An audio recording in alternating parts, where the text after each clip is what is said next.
Hello friends, I hope you all are doing fine.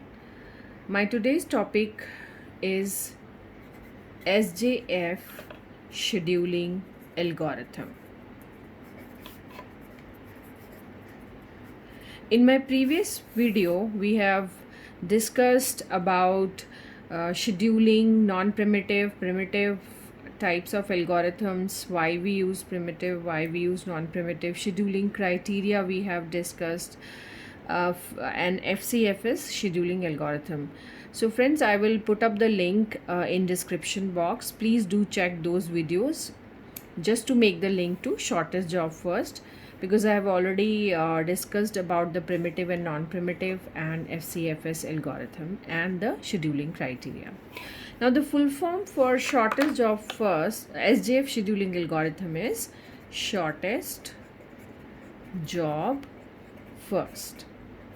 Now if you can see here, shortest job first, as the name itself suggests that it is a shortest job. Shortest job means the process having the least amount of time to pursue any task. So the process having the minimum time to pursue its task is the shortest job. So in the case of shortest job first algorithm, we always look for that process which is having the shortest burst time. The one point. The second point, it may be primitive or non-primitive. So today we are going to discuss the primitive version, non-primitive version of SJF. Okay, and there are the two cases in non-primitive also. That means we are having when the arrival time is given and when arrival time is not given. That means not given, that means all processes arise at same time. Okay, so we need to tell you about that shortest job first. It may be primitive and non-primitive, and non-primitive version also considers two cases, whether the arrival time is given or not given. Okay, so let us consider one case. Now suppose we are having the process and we are having the burst time. So if we are having 4 process and we have been given the burst time as like this. Okay, so we are trying to make the first part of this is the Gantt chart. How do we make the Gantt chart for this? As you can see in this, here the shortest time, we need to look, as it is a non-primitive version, we are expecting an arrival time is not given. You can see in this chart the arrival time is not given. Burst time is the time taken by the process to complete its task.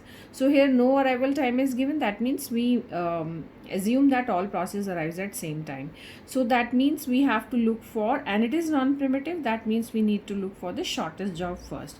So if you can see in this case, the shortest job first process is this one. So this will be my first, and the next shortest job is this one. That means this is 2, and this will be my 3, and this will be my 4. So now it becomes easier for you to make the Gantt chart.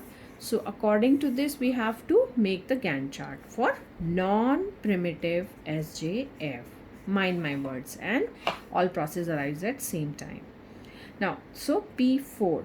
So it took how much time? 3. So I have already told you in my previous video that we always start with 0, but we always consider this number, that it takes 3 minutes, 3 microseconds or milliseconds, whatever the unit is given in the question. Okay, then next we have seen that we have to look for the second process. So P1 is the process which took the next least time, so that is plus, we always add that amount. So plus 6, that will be 9. Then P3, we are having the next least burst time is of P3, that is your 7. So 7 will be added into it, 16. Then P4, 16 plus 8, that is 24. I have already told you, just do the total. In my previous video, I have told you always have the total of the burst time. So this will be 24. This will always be matched with your last total of the Gantt chart.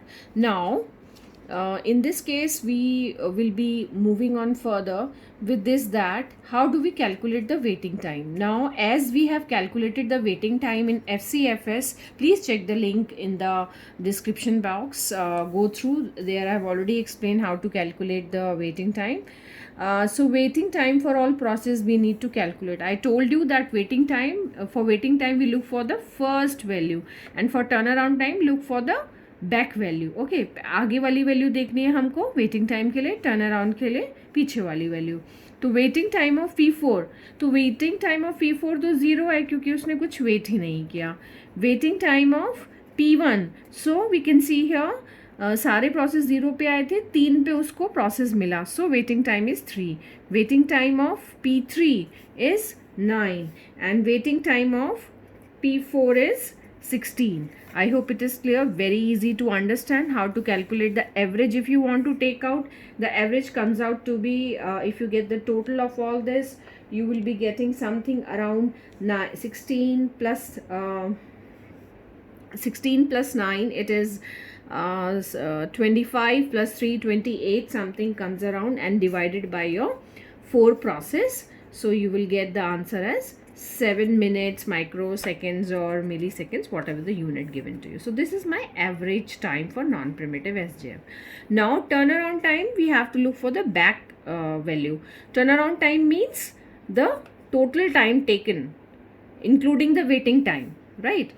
So the total time taken is, so here turnaround time of P4 is 3, turnaround time of P1 is 9, turnaround time of P3 is 16, and turnaround time of P4 is 24. So we say we look at the back, because here no arrival time is given, so simply we can check the last value and write it down, because it is like that कि P1 को 3 पे मिला, ठीक है, 0 पे आया था, तो इसका मतलब उसने इतना वेट किया, ठीक है, इतना उसने वेट किया, और उसने जो कंप्लीट किया एक्चुअली 6 उसका एक्चुअल प्रोसेस टाइम था जो उसने प्रोसेस किया.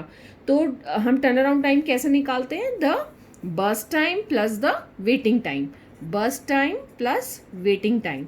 तो क्या हो गया, बर्स्ट टाइम उसका 6 था और वेटिंग टाइम उसका 3 था, तो हमारा टर्न अराउंड टाइम क्या आ गया, P1 प्रोसेस, P4 प्रोसेस के लिए तो हमारा turn around time will be 3, for P1 process हमारा क्या आ गया, 9 आ गया, ठीक है. Burst time is 6 for this case and waiting time was 3 in this case. So you can write also burst time is 6 in this case and waiting time is 3, for example. Okay, so this is how we calculate the turnaround time. Now I will be discussing the second case when we are having the non-primitive SJF, but we have been given the arrival time. Now we look for the another example. I'll show you the example where arrival time is given. When arrival time is given, then how you have to calculate all these things. So this is my non-primitive SJF when arrival time is given. So there are 2 possibilities when there are arrival time given. Okay, so this is non-primitive SJF, shortest job first, arrival time given. So I'll just take one example by taking 4 processes, and these are my process, this is my burst time, I'll just write arrival time. So this is my arrival time, this is my burst time, burst time, this is my arrival time. Okay, so for P1, 0, 1, 2, 3 is my arrival time, and the burst time is 8, 4, 9, 5. Now we have to make the Gantt chart. Now we have to consider here the arrival time. Now look for it, because it is non-primitive. Again I will say we will not primpt any process in between. जिस भी process को मिल जाएगा CPU, वो बीच में नहीं रुकेगा, irrespective of the fact कि दूसरे का burst time छोटा हो या ना हो, ठीक है. ये केस हम डिस्कस करेंगे प्रिमिटिव वाले में, है ना, तो कंफ्यूजन ना हो, इसीलिए मैं अभी आपको नॉन प्रिमिटिव के 2 पॉसिबिलिटीज़ बता रही हूँ, arrival time given and not given. So here you can see it is a non primitive version. 0 पे अगर आप देखें तो सबसे पहले जो प्रोसेस आया है, हमारे पास कोई प्रोसेस ही नहीं आया, सिर्फ P1 आया है. तो हम क्या करेंगे, P1 को दे देंगे, we will give this as the because it is a non-primitive, we will give the CPU to this particular process. Now the important part to note here is because it is a non-primitive, so we are not going to print this process. So this will be 8. It requires 8 burst time. So it is non-primitive. In case of primitive, हम इसको दूसरे तरीके से solve करेंगे, वो मैं आपको अगली वीडियो में बताऊंगी. ठीक है, तो अभी हम समझने की कोशिश करते हैं. हमने अब 1 वाले मिनट पे दूसरा प्रोसेस आ गया, लेकिन हमने क्या किया, what we have to do is like we don't have to stop the P1 process because it is a non primitive. But if it would have been a primitive, then we would have stop it. Okay, so we are not going to stop this. Now for 8 minutes this particular P1 process runs. Now you can see all the process have been arrived. P2 has been arrived, P3 has been arrived, P4 has been arrived. Now we can apply SJF. So according to SJF, the first process was this was my second process, this would be my third, this would be my fourth. So P1, then which process will run? P2 will run, and it requires force, that means 12. Then we have the P4 shortest burst time, that is 5. So 12 plus 5 is 17. Then we have the last process to run is P3, and this will be 17 plus, it requires 9 burst time. 17 plus 9 is what? 17 plus 9 is 27. 17 plus 9 is 26. Okay, so this would be my Gantt chart. I again repeat, this is a non-primitive SJF. At arrival time 0, we have calculated it, we have given the CPU to P1 process, it runs, all processes arise, then we apply the shortest job first, then P2 has the shortest burst time, 4 will be added to 8, we'll get 12, then 9, then again P4 process has the shortest burst time, 5 will be added to 12, 12 plus 5 is 17, then 9 burst time for P3, so 17 plus 9 is 26. Now try to calculate the waiting time of P1, P2, P3 and P4. So again here also, now look for the arrival time, my dear. So P1, now you can see P1 process has not waited. As soon as it arrives, it receives the CPU, so it is 0. So waiting time of P2, if you look for, P2 receive the CPU at 8 burst time, so arrival time will be minus from it. So total is 8. When it receives the CPU, 8 minus 1. Then we have the P4. Try to calculate the P3. Suppose P3, हम waiting time के लिए आगे वाली value देखते हैं. 17 पे उसको मिला 17, और वो आया कब था? 2 पे. तो 17 minus 2. Sorry, 17 minus 2. And P4 is 12. P4 process को 12 पे मिला और वो आया कब था? 3 पे. सो P4 process will be 12 minus 3. So this will be my process. So this is 0, this is 7, this is 15, this is 12 minus 3 is 9. So this will be my waiting time. Now see the turnaround time. If you can calculate it, the total comes out to be 15 plus 9 is 24, 24 plus 7. So you will be getting something around 24 plus 7. You will get 31. 31 divided by 4. So it comes around to be 7 4s are 28. So again it is 7 point something. So 3 and again 7.7 something the answer would be coming.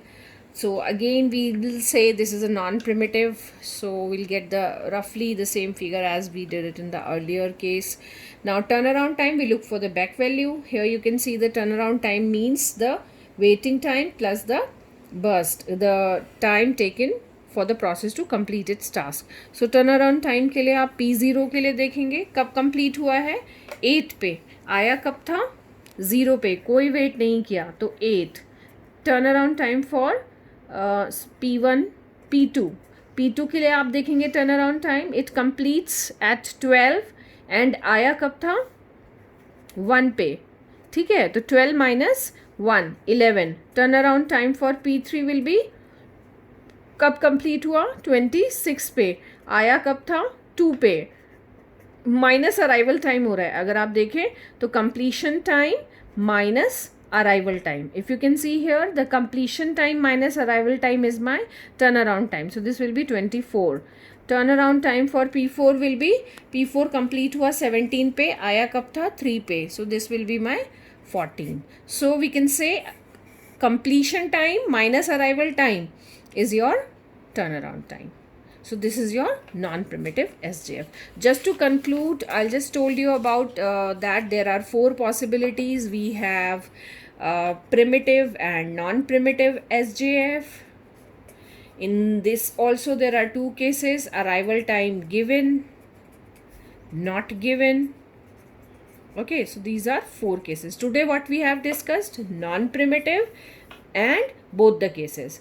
In my next video, upcoming video, please do check my next video wherein I will cover the primitive SJF, wherein arrival time not given and arrival time given. So in this case we have discussed about first case when arrival time is not given, and in the second case when arrival time is given to you. Okay, so that's all for today. Thank you so much. Hope you would be able to understand the concepts, and please look up for my next video for primitive SJ.